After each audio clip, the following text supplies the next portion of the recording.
Halito everybody, this is CT of the NYC Indian, and today we're going to be reviewing Married at First Sight, Past Lives, Open Minds. This is going to be brought to you from an urban Native American perspective, a mixed perspective, and a secular perspective. So let's dive right on. Hey guys, I'm sorry, I just could not call you last week. That episode was a snooze fest. What was I going to talk about? But anyway, we're here today. Thank you for joining me and welcome back. Did you see last night's episode of Married at First Sight? Well, let's start off with Jasmina and Michael. So they go to one another's childhood homes, and Jasmina starts to reveal a lot of the different layers of her childhood, the trauma with the stepmom and not being told she was loved and not being held, not being hugged. I cannot imagine. For myself, I know everyone is different. Some people don't like to be hugged and kissed and stuff like that, but I mean, I feel like the majority do though. And I know that would have been devastating for me. I didn't grow up with my mom either. And, I had a lot of hurt and pain about that and stuff. So I really could understand how Jasmina, like some of the things that she was talking about, it really hit home for me. Shout out to her elementary school teacher, Mrs. Pataski. I mean, what a gem. You know what? We got to give more credit to our school teachers. Look at how that woman impacted this girl's life. I mean, she may not have even been a teacher now because of that woman, that one teacher. And, we just have to stop and really thank our teachers because they do such amazing jobs. And they go on, they take a new batch of kids, and they go on. And a lot of times they never know the impact that they had on their students' lives as adults. So, they meet with Dr. Pepper later on, and Dr. Pepper is happy that they are improving in their communication and they're feeling more trustful towards one another. But at the end of the day, she still doesn't have any chemistry with him. They can talk about this 1.5 versus 2 years for babies and stuff like that, but I think that's some lip service. She doesn't want to have a baby with him. I mean, I think that where she's at right now, she likes Mike now so much as a person. She really wishes that this could happen, but she knows he's not it. He's just not it, not for her. Anyway, Mike will find someone. Just hopefully they don't try and stay in this marriage purgatory too long trying to figure things out. I hope on decision day they say no and are still not trying to drag this out. Let's give it another 6 months or something. If it's been this far into the process, maybe 3 months? I don't know how far they're into the process, but they're in a few months at least. So, I mean, if you don't have the chemistry by that time, I feel like it's not going to grow. So I don't know. We'll see what happens on decision day though. So now we have Mark and Lindsay, and Dr. Pepper goes to visit them, and it seems like in this particular counseling session, it felt like she was almost breaking through to Lindsay. Almost, just for a second, as Mark goes more into detail about little examples of how she's too much or, just his complaints with her, right? And I just really did for a second, like a granular second, I thought maybe she's hearing him. So later on, we find out that his oldest cat is sick and looks like the poor thing needs to be put down. It's like going like this with its eye and the lungs are all messed up. So the vet is like, okay, let's just go ahead and maybe do the humane thing, or she, making her recommendation. So I'm going to assume, because they didn't clarify for us, that he did go ahead and put the cat down. And, Lindsay's there and she's comforting, even as she's comforting, she's like taking the cat and wrapping him up in a blanket and giving him back to Mark. And then after a few seconds, she takes the cat again, wraps him up, puts him in the blanket, and she's, kissing and stroking it. And it's just a lot. And I just felt like in that moment, maybe it's like a nice little, a little pat on the shoulder, and then, here, spend some time with your cat, take your last moments with your cat kind of thing. It would just, even the consoling seemed to be a lot. And I don't even feel right like criticizing someone for consoling someone, but I could just see what he meant by like, she's just so extra at all times, right? So then later on they go to the woods, and she's showing him like little things that she used to do in the woods as a kid, and she's just lit up like a kid in a candy store. She really loves that environment. I'm surprised she hasn't moved out to the West Coast or something. I mean, she just really loves the country, and not that you can't enjoy the country on the East Coast, but West Coast is very, can be quite, like that. But I just felt like, in this moment where he is so vulnerable, and he's mourning the loss if he did put the cat down, and this is the time to do something maybe that he would enjoy. He's clearly uncomfortable. He doesn't like being out in the woods and stuff like that. You guys already went out to like a woodsy adventure type place. It's just like when he's saying that he doesn't want to try new foods. Yes, I would find it extremely annoying, a grown man who eats like, you know, chicken nuggets and goldfish all day, you know, but you can't be too pushy with the try the new food thing. Otherwise, he's never going to want to try anything. And then every time you guys are eating, he's going to feel like you're trying to stuff food down his face. I mean, it's too much. You have to slow down. I just think, listen, Lindsay is dyed in the wool, and that's just what it is. There are certain things we can change about ourselves, but certain things are just inherently who we are. And I just think that's just who she is. She's got to find somebody who can really deal with that and love it and appreciate it. I don't think Mark is that person. I think he will say, yes on decision day, but I don't think long term they're going to make it. Now, when they go to the childhood homes and he's talking about how he wants to buy this house and everything, and she's like, no, I'm not going to live in the house you grew up in. Now, I was with her on that one because, like, you know, I understand the whole sentimental value, but you know, listen, the whole point of joining in with as a union is, you know, creating something new of your own, right? So yeah, that was that. I just was like, man, why are you taking him to the woods? You can see he's uncomfortable and he's mourning. Like, what's the matter with you? Find out what he likes to do and maybe do something like that to cheer him up, you know? That was so selfish. All right, so now we have Noy and Steve, and she is just basically, Noy, I can't even ride with you anymore. Noy seemed so sweet and everything when we first met her. And maybe she is like in her friendships, but in a relationship, listen, I don't even know. The man said that he would work, okay? So you hold his feet to the fire and just try and enjoy the rest of the process. I understand she wants to see actions, and I'm totally with her on that. But the way that she acted when they went to his childhood home, it just didn't seem, you know, she obviously seemed very uncomfortable. And you know, just like the little snarky remark about the stuffed animal, and you know, he's playing for her this like getting down, this like little, apparently Steve and his brothers were the mixtape crew. Like they were like popping out tapes, you know, they were known in the local tri-state area for their mixtapes back in what, the 90s, I guess it was. I thought that was really cute, and I just loved how his mom was just sitting there, she's bopping her head, she's singing to the lyrics, and she's so excited to hear the song she hasn't heard in all these years. And I'm not related to Steve, but I was like happy and feeling good. I thought it was such a feel-good moment. It was good to see more sides to him, like how he is when he's around his family. And Steve, other than the job thing, oh my God, he's such a joyful person. He's so open-minded. I mean, I know I was on his ass these earlier episodes in the season, but he has really opened up. We're seeing so much more. Like, I mean, listen, let me tell you something. When he's done with this, if this girl is really messing up like this, his DMs are going to be absolutely exploded. There's somebody who's willing to travel in a van with him. I mean, but hopefully he will stay on his trajectory of getting this full-time job. And I don't know, I'm kind of thinking right now, like the way she was reacting, like first of all, it seemed to be more of like, okay, the resentment about not working, totally understandable. But it seemed to be like, she was resentful of the fact that how he grew up. She was like, oh, I didn't grow up like this, you know? Noy, most people have not. Okay, your experience is extremely unique. So, you know, be happy you have somebody that comes from a great, happy family who expresses themselves, and, you know, they have joy in multiple generations, you know, in the home and things like that. That's a good thing, you know? I just...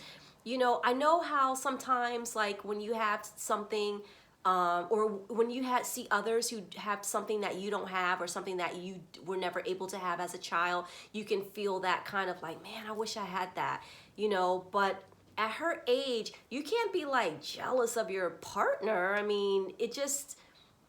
You know, it's very different circumstances, and you got to think about it this way. Your parents made it out. Some people didn't make it out. Some people are not even alive to tell these stories. So, you know, the fact that you can wear makeup and wear nice nails and all that stuff, that's part of your parents' story, because they were able to get here and work in that chicken factory and have that blood on her face every day. That's part of the sacrifice. So, and don't look at it like, you know, oh, I didn't have this, I didn't have that. Look at it like, oh, we came from nothing, and look at, you know, at what we have now. And then the next generation is really gonna explode, because, you know, there's a, you know, when people come from like difficult circumstances, a lot of times you see an absolute hunger in them to do better. And you see that with a lot of people who immigrate, or people, especially people that come from refugee status situations. There's such a strive, you know, they kick it into gear and they really get it together. So because she saw that, gotta survive, gotta do better, that constant mode, and not the expression of love and the expression of, or verbally anyway, being able to say what you feel and stuff like that, because it was just so complete opposite for her, that she's like, it seems like she's resentful a little bit. And I just thought, I don't know. I mean, that's something that's a hard thing to change about a person, maybe with some counseling or something. But, this whole not living together situation, which Dr. Pepper brought up again, I thought to myself, now look, the guy has promised you that he's going to start working. So now that that's done, with a job, he will be like damn near the perfect guy. So just like, make sure he's doing that and be working on living together.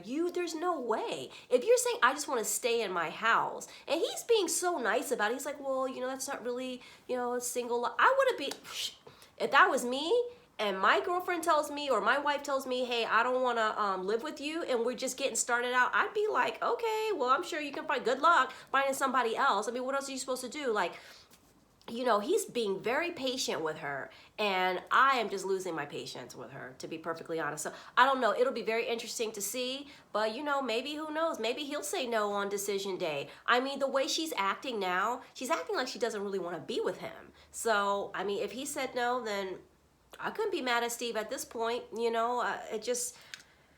I thought it was all about the job thing, and it's still hard to say if it's all related to him not having a job, and that, because she definitely has, that is the core of her resentment towards him. But I don't know, maybe there's other things too. People choose this type of process for a reason. They want to be the automatic marriage. So you know what, whatever my issues are, whatever, we'll deal with that later. You're mine now, and we'll just go from that point. So there's a reason that people get into these type of marriages, and I think that she probably had issues like this in her previous relationships as well. You can't be resentful to the person that is your partner because they grew up differently than you did. I mean, I can understand, if it's somebody that you don't know, or maybe a coworker, maybe a friend, like my husband, he went on all kinds of vacations when he was a kid. His parents, his mom and dad both spent a lot of time with him. We had a very, very different dynamic than what I have, but I don't feel resentful. I'm like, damn, you're lucky. Yeah, I wish I had that, but not like go to his house and I'm like looking at the family pictures like, oh, Disney World, you don't do that kind of thing. Like, enjoy those family vacation pictures, because that, hey, we can do that with our kids, right? Maybe I didn't have it and you were lucky enough to have it, and since you know what that's like, hey, you can help take the charge on planning family vacations and doing some of those things that I wish I could have done, but wasn't able to. So I mean, it's okay. Like my family, they were a middle-class family, and we had money to vacation, but they were just very, like, their work ethic was they did not vacation. They worked every day. They worked when they had the cold. They worked when they had the flu. That's just how they were. That's just the generation, that my grandparents came from, and that's, it's different. And I remember my other friends being able to do other stuff, and I couldn't do it, but I still turned out okay. I'm not dead, and I'm not blaming my husband for not having the same type of, or for having a different childhood that was a lot more fun, where he got to spend a lot more time with his parents. Like, that just was like, that really turned me off. Just the whole teddy bear reaction, like, oh, your teddy bear, he's still sleeping with it. He's not sleeping with it. I mean, she didn't say, are you still sleeping with it? But she was like thumbing her nose up at the teddy bear, like, oh, you're so immature or something, He didn't come from your background. Noy's different. So now we have Olajuwon and Katina, and he takes her to the PJs where he was raised and says, oh, this is why I own my own home now. And it is, that it is good to go from public housing into being a homeowner. I will not knock that for any person, okay? But Olajuwon and his his attitude, his outlook on life is just so horrendous that I just can't even give him credit. I mean, just whatever. So they go to this church and she's talking about her background growing up in the church with her mother, and he talks about his background, but she was raised in the suburbs. He feels like, you know, thank God she didn't judge me, you know, that I'm from the projects or whatever. But this is Katina. See, this is where you messed up, because Katina is one of the few people that is not going to judge you for growing up in the PJs. She doesn't care. She just wants somebody that's going to treat her right, okay? But you apparently can't even do that, because when you get with Dr. Pepper, the first thing that comes out of your mouth each and every time is how wonderful things are going and how you've been listening and how you've been learning, and now you're better at this and now you communicate more like that. That is a bunch of shite if I never heard it. I cannot stand this guy. So what does he tell her? He says, yeah, we're doing better. I mean, you know, I just like the other day, you know, I just told her, why don't you just shut up? But then I just thought, well, oh yeah, you know what? I came back from the bathroom. I said, you know what? I shouldn't have said that. So he's telling us that after he's committing the violation, then he is remorseful. Now I want you all to listen to those words, okay? He does the offense and then right away he comes back and he apologizes. And then he does that again, and then he apologizes. And then he does it again, and then he apologizes. These are the actions of a person who is definitely abusive with their words, and I don't know what else is going on, okay?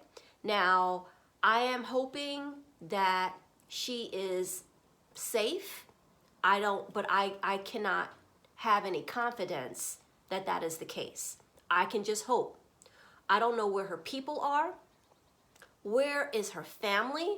Why is no one coming in and getting this girl? Okay. Now I know at the end of the day, it's up to her. And she clearly does not have enough self-esteem to walk out of this relationship.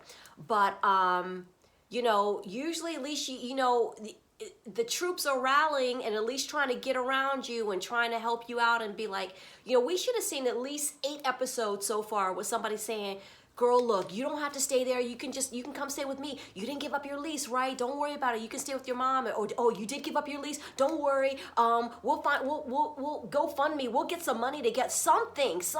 Where is the intervention? I mean, what about the mom? She clearly did not like him. She clearly could see he was for the streets. She clearly could see his dusty ass at that wedding. Why is the mother not on screen? Is she too embarrassed? Or is she just gone through this too many times with Katina that she's just like, all right, I'm gonna let you do whatever? It is very difficult, I know. It's hard when someone in your life that you care about is being mistreated by someone that they are with, and you are trying so hard to get that person out of that situation. And it's, you know, no matter what you do, they keep going back or they just won't leave that person. I know it's difficult, but we're not even seeing the attempt. Okay, that's what I want to see. Where is that friend that drug his ass for filth in that early episode?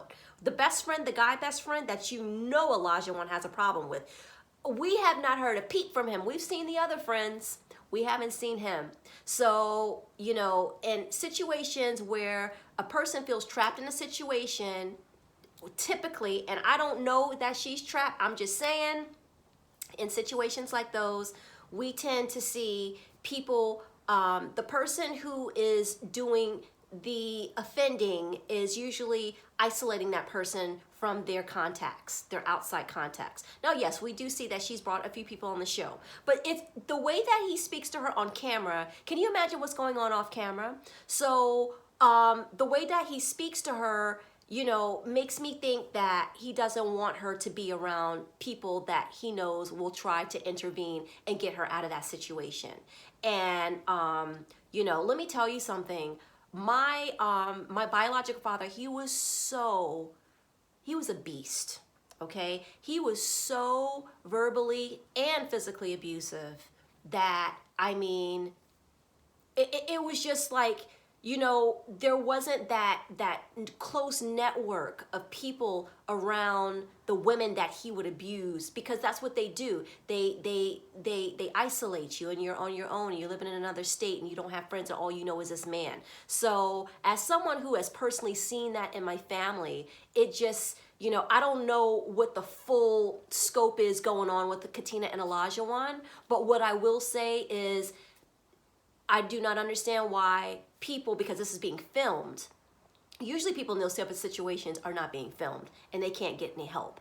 What is going on in this situation? Why is no one coming and saying, Katina, you need to get out of this right now?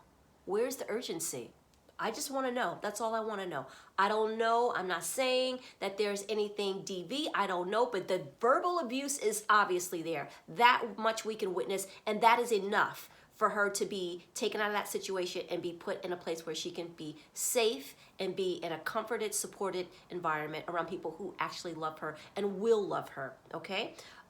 So that's all I gotta say about Katina and Olajuwon. I'm just waiting for the intervention because I don't know what else is gonna happen, because she doesn't seem strong enough at this point to want more for herself. She says, you know, he's a little overwhelming at times, but she's meek. And she's, you know, she doesn't have that super strong fighter sense in her unless it's towards Lindsay. Save that Lindsay energy and give it over to Olajuwon. That's who needs to get snatched up real quick. Anyway, all right, guys, enough of me on my little soapbox here. Thank you so much for joining me. I missed you guys. Please, if you do like the video, give it a thumbs up, subscribe, share the video with a friend, put on your notification bell so you know when I'm putting out more videos. Right now, I'm currently doing Married at First Sight, 90 Day Fiance, The Courtship, and Love After Lockup. So, all right, everybody, stay safe, take care, and che pisa lacho.